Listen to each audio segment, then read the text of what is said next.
Welcome to the Deft Film podcast. My name is Xander. I'm with Spencer Booth. The Deft Film podcast is getting topics that we have experience in. There's always like some struggles that people go through in those and disadvantages. Find out how to overcome those disadvantages. And then we also call out the advantages so that you kind of keep those in mind. And today we're going to be talking about Rhode Island. How would you sum it up as a state? Small. I would say, I can't sum it up in like a sentence, but it's like one, I actually can. It's like one fun-sized place with tons of culture, art, and energy. It feels like just one big community. It doesn't feel like a state like most states do that are really big. Exactly. Everyone here knows each other, kind of, which it has its advantages and disadvantages. And it just feels like a really close like community, but on a like state level. Growing up here, you've probably noticed a lot of good things about being here. What would you say some of those advantages are? Honestly, it's a great place to grow up because it's such like a close-knit, like it's actually awesome growing up here, having everyone know each other. Like I have friends at practically every single school in the state, and I just really feel like I know the community really well, and it's just a really wholesome place to grow up. Also, the school systems are decent. Having the beach close by is pretty great for young kids. Beach days are always fun in the summer. You have Providence, which is great if you want to go to the city, I guess. It's not really much of a city, but it's cute and artsy, and I love it. And it was a great place to grow up. The whole thing about like everything being close, I think that's like the biggest advantage I've seen. Because like, first of all, like the literal thing of everything being close, like we've been to Maine, we've been to like a bunch of different places, and like in those places everything's kind of far. Well, even in Vermont, when we had to go to Walmart and we had to drive an hour. Yeah, you like have to, unless you like live near them obviously, but like in a lot of places we went to, things aren't like 5 minutes away. And by 5 minutes, I mean I can like I can walk 5 minutes and get like milk if I need to. And like literally you can go to your friend's house in like 10 minutes. You can go to the store in like 10 minutes, all that stuff. But then there's like everything's close, but so are like the people. And like that's something we mentioned in the beginning. Because everything's so close, you kind of like get to know people really easily. It's not like a place where you know everybody. Like I don't know everybody in Rhode Island, but it's a place where like when you meet people, you get to know them really easily. It's not like you're in like some new country and stuff like that. It's like you've been in this place where you have like similar experiences really easily. Everyone has a lot in common basically because it's so small. There's stuff like the geographical location of the place. You get all the seasons. You have like the beach. Yeah, the winter makes me sad.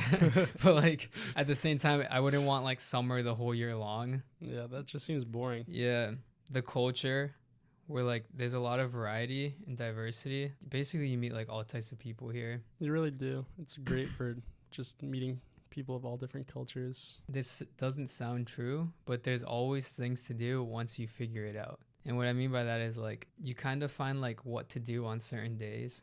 So like when you're here for a while, if you're like new here, it'll feel like after a week you've done everything. But like you always kind of keep finding more. There's always something to do. Yeah. People a lot of the time do complain that there's not that much to do here.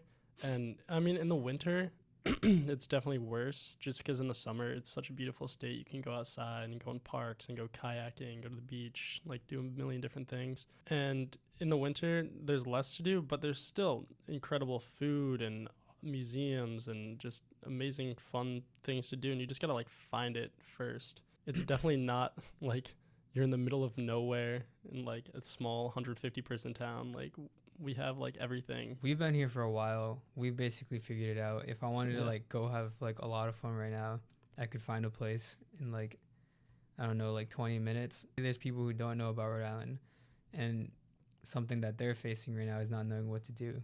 What would you say to do? It depends on what the people are interested in because, you know, our friend group is more interested on going on adventures and checking out new things. So, like, something that we would do is, like, go to the Trestle Bridge over at Gano Street Park, explore the old train tunnel underneath the city that I did with Robert a few months ago, or just go urban explore. But if you're looking for more food, Thayer Street's obviously key. Yeah, Thayer Street is like the place. Yeah. In general, it sounds like what should I do in Rhode Island? I would say Thayer Street. Yeah. But then there's also like Waterfire. Waterfire is beautiful. It's really cool to see fire on water. Yeah. I don't know why. Me neither. It makes no sense, but like it's kind of cool, especially if you're new here. There's art all over the city. Oh yeah, there's murals everywhere. Yeah, if you want to you go can take go around. pictures in front of murals or see architecture and stuff. Downtown's like fairly quiet. It's weird. It's the Downtown's, quietest it's downtown like I've ever beautiful, seen. but yeah. It but looks like New York. nothing, Like yeah, part but of nothing it, really it's happens beautiful, there. Nice to look at, I guess. Yeah. If you want like a really high-end, expensive restaurant, Black Sheep or something. Black Sheep, that does Is sound that what it's familiar. I called? think that's actually what it's called. Yeah.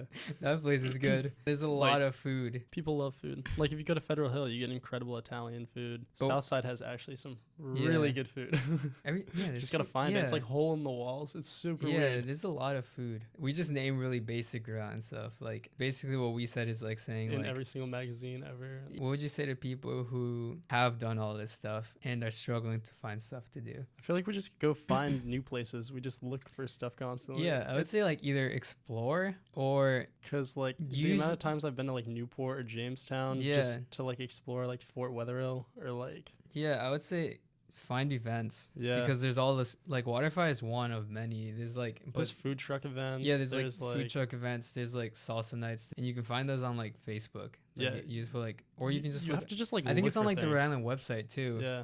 Rhode Island has really good events that a lot of locals don't go to, Yeah, they really don't. and basically Partially because they don't know about it. Yeah, because I know I don't go to like a lot of events either. No, I usually like, I like find out about things through after, people. like yeah, yeah, through or people, after like after I like see it on Yeah. someone's Snapchat story. And I'm like, what is this? And it, Yeah. like, turns out I could have just been there. events, exploring, finding new stuff to do, and then I would say to make friends that do different things. Definitely. So like if you live in Rhode Island, you've probably found the type of thing that you like to do. If you just ask your friends like what they like to do, you could probably be put on to certain things. Yeah, because I know at India Park there's like a morning sunrise yoga session Yeah. during the summer that like I would never know about, but I only know Yeah, of it you- because of my friends. Yeah, like, I think one of the things is just like asking your friends what to do. The third thing I would say, and like the most important thing to me, is like leave. Yeah. Basically leave Rhode Island, because that's the point. Like Rhode Island's in New England, and like next to it you have like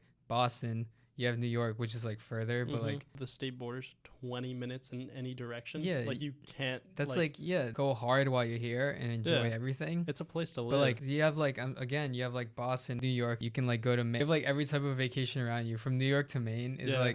like so different. Like Maine is like if you want that like peaceful, more. It depends where you are, but like yeah, peaceful, all, more all of New relaxed, and England's like like beautiful. 4 hours Yeah, maximum. yeah. Like Maine's 4 hours away. yeah. Which is nothing. And then New York is like there's like city's Times 3 Square. There's hours. like crazier stuff Yeah. to do. We have great hospitals and education and food and culture, and we have fun things to do. And in the summer, it's amazing. But if you need to get away, like You go can. to That's why I like it. I'm like never here. Never here. But like when I am here, it's like I have like a lot of fun. yeah, You could be here 1 minute, the next minute be there, the next minute be Mhm. there. You can't do that in other places. yeah. I live 4 towns away from here, and I got here in 16 minutes. I think that's it though. Thanks for watching. This is the Deft Film podcast. My name is Xander Monge, and this is Spencer Booth.